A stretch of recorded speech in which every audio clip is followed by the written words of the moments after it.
Kaixo, nire izena Miren da eta gizarte hizkuntza ikasten dut. Zer da gizarte hezkuntza? Gizarte hezkuntza, gizarte bazterkeria egoeran dauden pertsonekin lan egitea eta kolektibo hauek gizarteratzea helburu duen profesioari deritzo.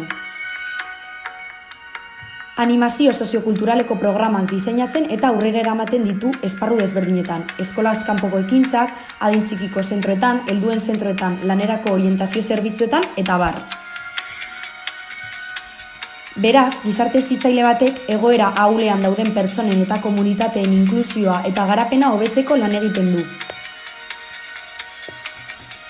Gizarte hezkuntzako esku hartzearen bidez, autonomia, parte hartze soziala eta eskubideen erabilera sustatzen ditu, eta hainbat eremutan jarduten du, hala nola haurtzaroan, gaztaroan, hirugarren adinekoan edo desgaitasunen gizarteratzean. Zein da gure eginkizuna? Gure helburu nagusia lanbidearen errekonozimendua eta ikusgarritasuna sortzea eta gure esku hartzearen kalitatea bermatzea da, pertsonen bizitzan eta ongizatean eragina izan dezan.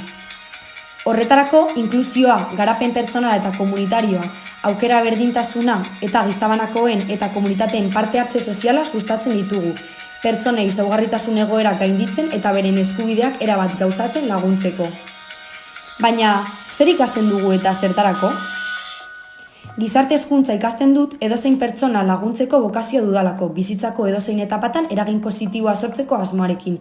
Gainera, justizia sozialean ere interesa dut, inklusioa eta garapen komunitarioa sustatzeko nahia, eta gustatuko litzaidake behar dituzten kolektiboei nire zerbitzuak eta baliabideak erraztea.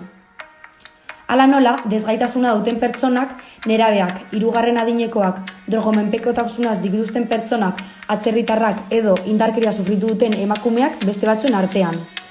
Hauekin esku hartze bat izatea hainbat ekintza eramaten ditut aurrera, pertsona hauen bizitza aldatzeko eta hobetzeko helburuarekin.